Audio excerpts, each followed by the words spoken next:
আসসালামু আলাইকুম ওয়া রাহমাতুল্লাহ। সম্মানিত খতিব এবং ইমামগণ, উলামায়ে কেরাম, মাশায়েখে আযম, রাজনৈতিক নেতৃবৃন্দ, মিডিয়ার বন্ধুগণ, আপনারা সবাই কেমন আছেন? আলহামদুলিল্লাহি রাব্বিল আলামিন ওয়া সলাতু ওয়া সালামু আলা রাসূলিহিল কারীম ওয়া আলা আলিহি ওয়া সাহবিহি ওয়া আহলি বাইতি আজমাইন। সম্মানিত বন্ধুগণ, আজ সম্মিলিত ইমাম এবং খতিব পরিষদ কর্তৃক আয়োজিত জাতীয় এই সম্মেলনের অতি সম্মানিত আয়োজকবৃন্দ, আমন্ত্রিত অতিথিবৃন্দ এবং যাদের নিয়ে আজকের এই মহান আয়োজন, সেই আয়োজনের সম্মানিত ডেলিগেটবৃন্দ, আজকের এই আয়োজনের 7 দফা দাবি আপনারা সামনে নিয়ে এসেছেন। এই দাবিগুলো নিতান্তই সঙ্গত এবং একেবারেই অল্প। আমি ব্যক্তিগতভাবে আপনাদের এই দাবিতে থেমে যাওয়ার মানুষ নই। আমি মনে করি এই দাবি তো বাস্তবায়ন হতেই হবে। তার সাথে খতিব এবং ইমামদেরকে তাদের আসল মর্যাদা তাদের হাতে তুলে দিতে হবে। সেই মর্যাদাটা কি? এটা কি বাংলাদেশ থেকে এই যুগে বানাবো? অবশ্যই না। মসজিদে নববীর খতিব, মেহরাবের যিনি ইমাম, তিনি মসজিদকে যে মর্যাদায় প্রতিষ্ঠিত রেখে গিয়েছেন, আজ মসজিদকে সেই মর্যাদায় নিয়ে যেতে হবে।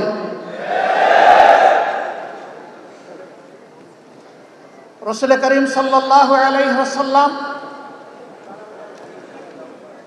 মহান রব্বুল আলামিনের পক্ষ থেকে দায়িত্ব পেয়ে মসজিদ গড়েছিলেন এবং মসজিদকে আল্লাহ তাআলার পছন্দ অনুযায়ী মর্যাদায় প্রতিষ্ঠিত করেছিলেন। রাসূল পাক সাল্লাল্লাহু আলাইহি সাল্লামের আলাদা কোনো পার্লামেন্ট ছিল না, আলাদা কোনো ক্যাবিনেট হাউস ছিল না এবং আলাদা কোনো রাষ্ট্রপতির অথবা প্রধানমন্ত্রীর কোনো কার্যালয় ছিল না। সমস্ত দায়িত্ব আঞ্জাম দেওয়া হতো মসজিদে নববী থেকে। বিভিন্ন ধর্মের মতের মানুষ সারা বিশ্ব থেকে প্রতিনিধি নিয়ে তার কাছে এসেছেন। তিনি তাদের সকলের সাথে মিলিত হয়েছেন মসজিদে নববীতে। রাষ্ট্রের সকল কর্মকাণ্ডের পরামর্শ আহলে রায়দের সাথে করেছেন মসজিদে নববীতে। যুগের যতটুকু সময় মসজিদে নববী এবং মসজিদগুলোকে মর্যাদা দিয়ে চলেছে, আর এই মসজিদ কেন্দ্রিক যে সমাজটা দুনিয়ার যে অঞ্চলে ছিল, সেই সমাজই ছিল বিশ্বের ভালো সমাজ।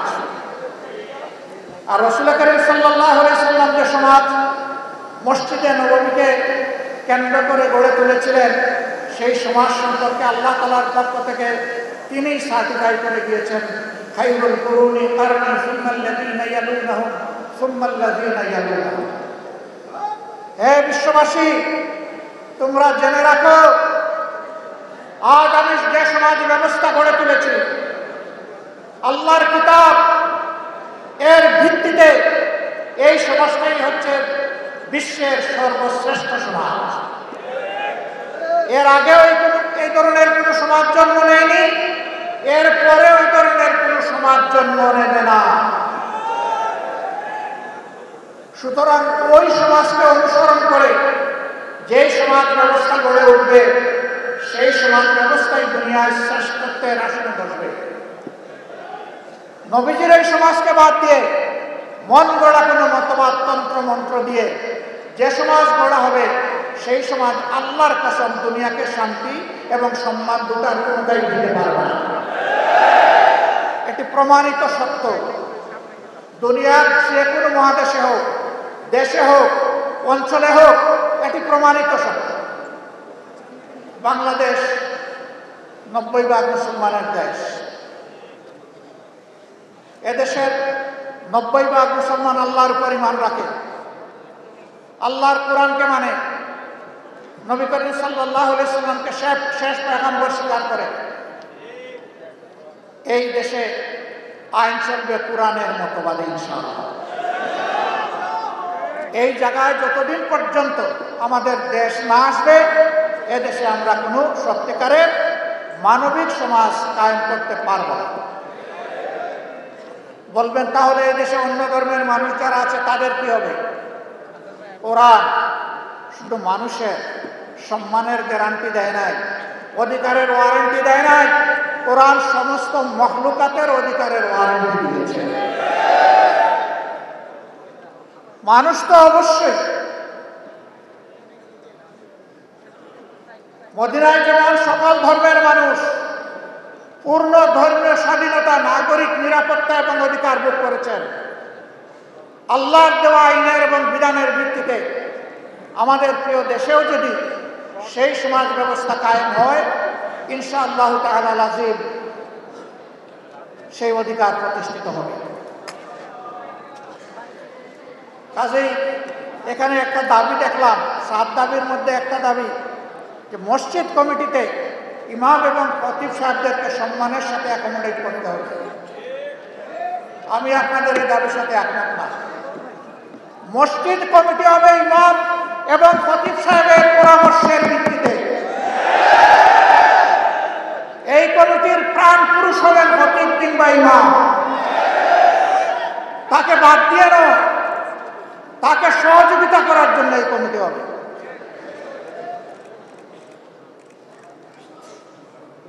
আপনাদের মর্যাদা কি ভাই? আমরা যখন জীবিত আপনারা ইমামতি করেন, আমরা পিছনে দাঁড়িয়ে যাই, আপনারা আমাদের ইমাম। আমরা যখন দুনিয়া থেকে বিদায় নেই, তখনও আপনারা আমাদের ইমাম। শুধু ব্যতিক্রম এতটুকু, জীবিত অবস্থায় আপনাদের পিছনে দাঁড়ায়, আর দুনিয়া থেকে চলে গেলে আমাদের লাশটা সামনে রেখে আপনারা দাঁড়ান। আপনারা হচ্ছেন ইমামুল হাইয়া ওয়াল মাইয়া, হায়াতেও ইমাম, মৌতেও ইমাম। আমরা এই দিক থেকে কলিজার ভিতর থেকে আপনাদের প্রতি আজীবন সম্মান দেখাতে চাই। আমাদের ইমাম এবং খতিব সাহেবরা কারো করুণার পাত্র হবেন, এটা আমরা দেখতে চাই না। সমাজের ফয়সালা মিম্বর থেকে আসবে ইনশাআল্লাহ। সেই ফয়সালাই মিম্বর মেনে নেবে। হ্যাঁ, খতিব এবং ইমাম সাহেবরাও মানুষ, তারাও ভুলের ঊর্ধ্বে নন, ভুল তো হতেই পারে। ভুল যদি হয়, এর সমাধান করতে হবে সম্মানজনকভাবে। এই সমাধান এইভাবে নয়, আমার পছন্দ হয়নি, আমি দুপুরবেলা জোয়ারের নামাজের সময় বলে দিলাম যে উনি কিভাবে ইমাম থাকেন আমি দেখে নেব। আসরের নামাজের সময় দেখা গেল উনি আর মেহরাবে নাই। আমাদের ইমাম এবং খতিব সাহেবদের জন্য আমরা এমন ফয়সালা চাই না, এমন ফয়সালা বরদাস্ত করব না।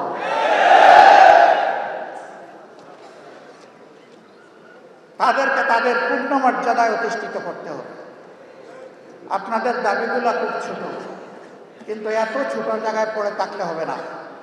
আপনাদেরকে এই সমাজের দায়িত্ব নিতে হবে। নামাজের ইমাম যেদিন সমাজের ইমাম হবে, সেই দিনই ইনশাআল্লাহ আমরা সত্যিকারের মুক্তি পাবো ইনশাআল্লাহ। আজ যেমন আপনাদের অনুসরণ করে আমরা গর্বিত, প্রীত, তৃপ্ত, সেই দিনও আপনাদের অনুসরণ করে আমরা গর্বিত, প্রীত এবং তৃপ্ত হব ইনশাআল্লাহ।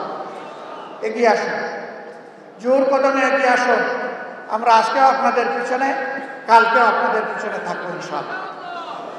এবং আল্লাহ তাআলার কাছে দোয়া করি আমাদের হাসরও যেন আপনাদের সাথেই হয়, পিছনে হয়। নামাজকে আল্লাহ কবুল করে সমাজেও আমরা নামাজের আদলে, আল্লাহর আইনের আলোকে যাতে চলতে পারি, আল্লাহ আমাদেরকে তৌফিক দান করুন। আমার এই বক্তব্য কারো বিরুদ্ধে নয়, এ বক্তব্য আমার ইমানের পক্ষে। সুতরাং বক্তব্যের বিষয়বস্তু একেবারেই স্পষ্ট। আল্লাহ তাআলা আমাকে এই বক্তব্যের বিষয়বস্তুর উপর প্রথমে আমল করার তৌফিক দান করুন। আমাদের সবাইকে আমল করার তৌফিক দান করুন। বাংলাদেশের সমস্ত মানুষকে আল্লাহ তাআলা আমল করার তৌফিক দান করুন। আপনাদের নেতৃত্বে একটি সোনালী সমাজ আগামীতে তৈরি হবে, সেই প্রত্যাশা ব্যক্ত করে আমার কথা এখানেই শেষ করছি। তার আগে আমাকে এখানে দাওয়াত করে সুযোগ দেওয়ার জন্য মহান রবের প্রতি গভীর কৃতজ্ঞতা আদায় করছি, আপনাদেরও শুকরিয়া আদায় করছি। আসসালামু আলাইকুম ওয়া রাহমাতুল্লাহি ওয়া বারাকাতুহু।